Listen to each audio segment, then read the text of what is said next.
Je m'appelle Stéphanie, j'ai 18 ans. Je vis à Niala, un quartier de Douala, où la misère danse et se moque de nous tous les jours.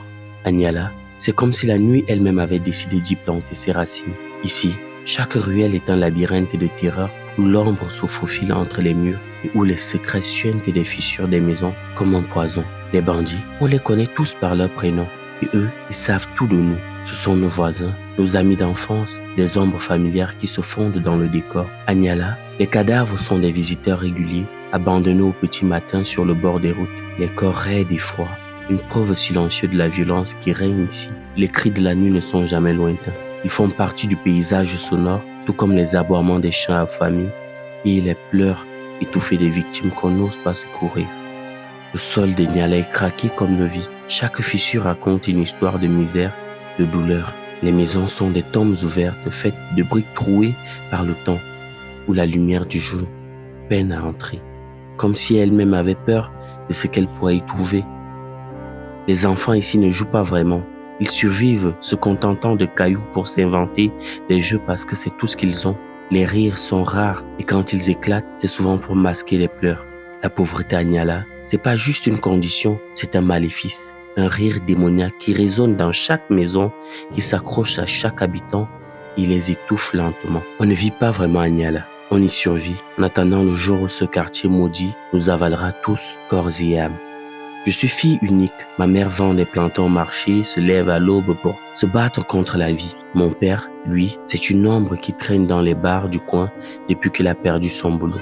Il est devenu un habitué des bouteilles, un ami fidèle des ivrognes du quartier. La maison, une petite boîte de 2 chambres où l'on se sert comme des sardines avec les cris de mes parents comme berceuses. Moi, je dors dans la 2e chambre avec mon petit frère, il n'a que 4 ans. C'était pendant les vacances que tout a basculé. Le petit frère de mon père a envoyé son fils, Kevin, pour fréquenter ici à Douala. Kevin aussi a 18 ans. On avait presque le même âge. Il est venu s'installer chez nous parce que la famille ne pouvait pas se permettre de lui louer une chambre en ville. Kevin, lui, il dort dans le salon, sur le vieux canapé qui a vu trop de choses pour un meuble. Tout a commencé comme un jeu innocent. Ma mère quittait tôt chaque matin pour aller vendre ses plantains au marché et mon père, fidèle à ses habitudes, disparaissait dans les bars avant même que le soleil ne soit bien haut. Ça faisait que je restais souvent seul avec Kevin à la maison. On rigolait, on se taquinait, on jouait à cache-cache dans la maison vide.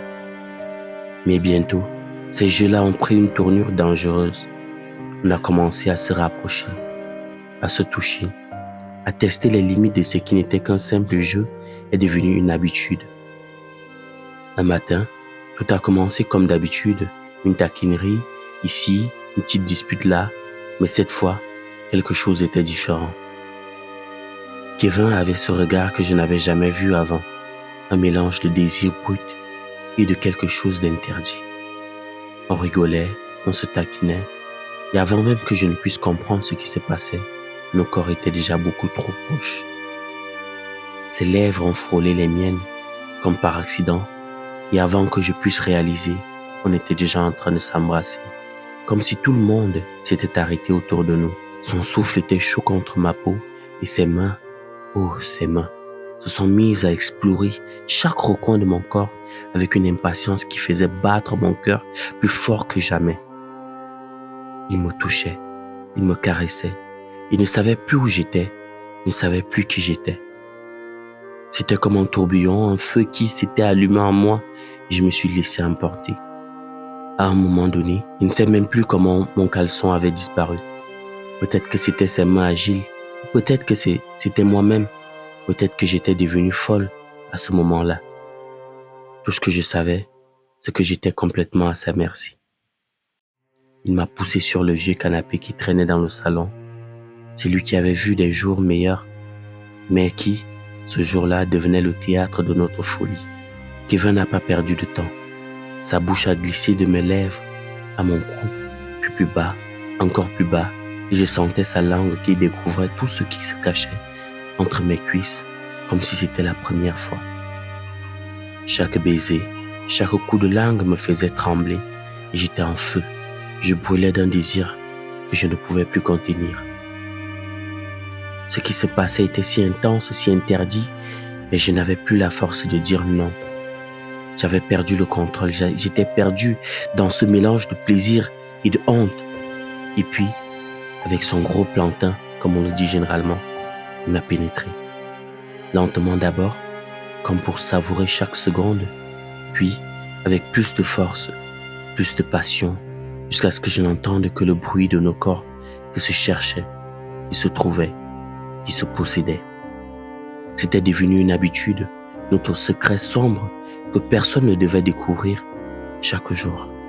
Je ne sais pas comment c'est arrivé, mais c'est devenu un rituel. Chaque jour, dès que la maison se vidait, on se retrouvait dans ma chambre. Nos jeux étaient devenus de plus en plus intenses jusqu'à ce qu'on finisse par faire comme si c'était la chose la plus normale au monde. Mais comment quelque chose qui te donne autant de plaisir peut être mauvais? On continuait, encore et encore, sans jamais penser aux conséquences. Dès que la maison se vidait et qu'on se retrouvait seul, une envie irrépressible s'emparait de moi. C'est moi qui faisais le premier pas, qui cherchais à exciter Kevin. Je sentais cette chaleur monter à moi, ce besoin intense de le toucher, de le sentir contre moi. Je glissais ma main dans sa culotte, sentant son membre durcir sous mes doigts.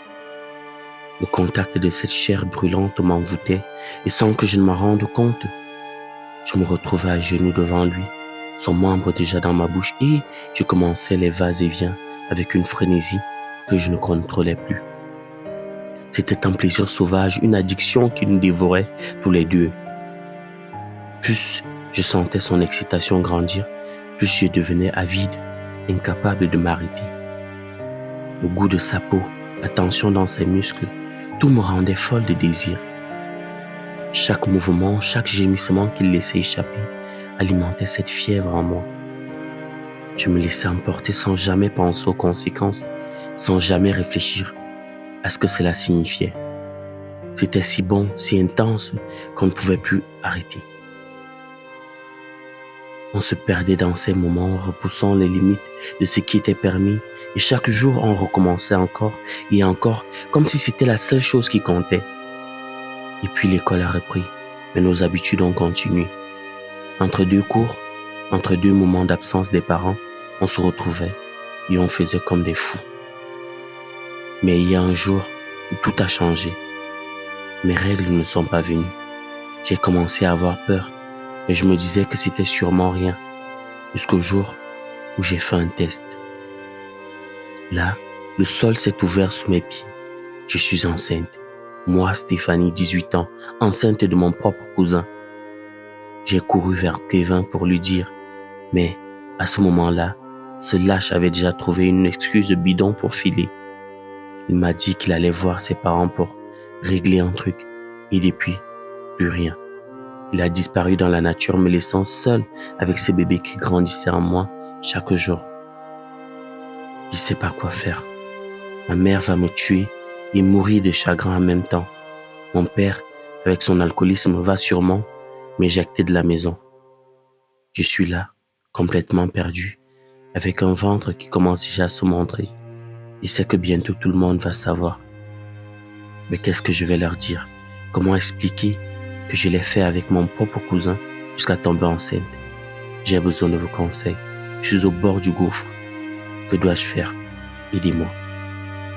Si vous avez aimé cette histoire, n'hésitez surtout pas. Abonnez-vous, partagez cette vidéo avec plus de personnes et si vous souhaitez contribuer, mettez votre avis en commentaire. Mais n'hésitez pas à vous abonner. Merci.